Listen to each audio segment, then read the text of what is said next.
রহমান রাহিম। আমি মোহাম্মদ রিয়াজুল ইসলাম, অতিরিক্ত police super, Chuadanga হিসেবে কর্মরত আছি।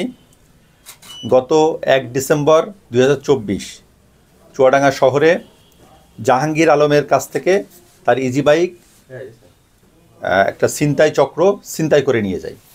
এই চক্রটার কাজ আপনাদের একটু বলি যে তারা এই ছিনতাই চক্রে 5 জন সদস্য আছে। একজন হলো মোহাম্মদ হারুন মল্লিক, 2 নম্বরে মোহাম্মদ মতিয়ার রহমান, 3 নম্বরে মোহাম্মদ হাসান, 4 নম্বরে মোহাম্মদ টিটু মল্লিক, 5 নম্বরে মোহাম্মদ শহীদুল মোল্লা। এই চোর চক্রের এই 5 জন 5 জেলার বাসিন্দা: পটুয়াখালী, নড়াইল, নাটোর, ফরিদপুর এবং মাগুরা। এই চোর চক্র সারা দেশে বিভিন্ন জেলায় তারা এই ইজি বাইক, মেনলি তারা ইজি বাইক চুরিতে এক্সপার্ট, ইজি বাইক চুরি করে থাকে। কখনো তারা ডিবি পুলিশ পরিচয় দেয়, কখনো সাংবাদিক পরিচয় দেয়। এই ডিবি এবং সাংবাদিকের ভুয়া আইডি কার্ড তাদের তৈরি করা আছে। তারা একটা প্রাইভেট কার ব্যবহার করে তাদের চুরির কাজে। এই প্রাইভেট কারেই তারা সারা দেশে 64 জেলায় বিভিন্ন সময় ইজি বাইক চুরি করে। তারা নিজেদেরকে ডিবি অফিসার পরিচয় দিয়ে একটা ইজি বাইক ভাড়া করে। ইজি বাইক আলার কাছে একজন আরেকজনকে স্যার বলে তারা বিশ্বাস স্থাপন করে যে তারা পুলিশের সিনিয়র অফিসার।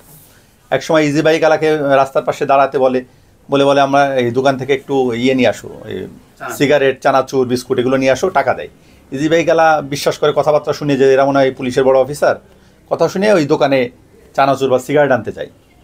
গেলে তখন এদের কাছে মাস্টার কি আছে, ইজি বাইক আলা যদি তার চাবিও নিয়ে যায়, এদের চাবি দিয়ে ওই ইজি বাইক স্টার্ট দেওয়া যায়।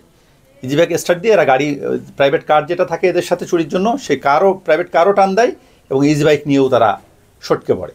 এইভাবে তারা দেশের বিভিন্ন জায়গায় চুরির ঘটনা সংঘটিত করে।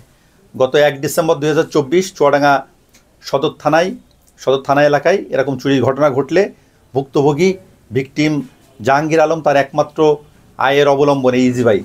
সে তার সংসার চালায় ইজি বাইকের ইনকাম দিয়ে।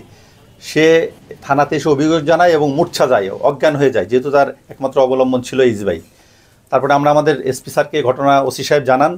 স্যার আমাদেরকে দিক নির্দেশনা দেন এবং আমরা আমাদের যে তদন্ত কৌশল আছে সেইভাবে আমরা আসামিদেরকে বিভিন্ন জেলা থেকে উদ্ধার করি। সর্বশেষ আমরা ইজি বাইকের সন্ধান পাই মাগুরা জেলায় আমাদের থানা পুলিশ এবং ডিবি পুলিশ, চুয়াডাঙ্গা জেলার থানা পুলিশ, চুয়াডাঙ্গা সদর থানার পুলিশ এবং চুয়াডাঙ্গা জেলা ডিবি পুলিশ, তারা মাগুরা থেকে ইজি বাইকটা আমরা উদ্ধার করি। সেই প্রাইভেট কার, যেটা তারা এই চুরির কাজে সারা দেশে ব্যবহার করে, প্রাইভেট কার, এবং 5 জন এই চোর চক্রের 5 সদস্য, তাদের ব্যবহৃত মাস্টার কি, মোবাইল এবং ভুয়া আইডি কার্ড সব কিছু আমরা উদ্ধার করতে সক্ষম হয়েছি।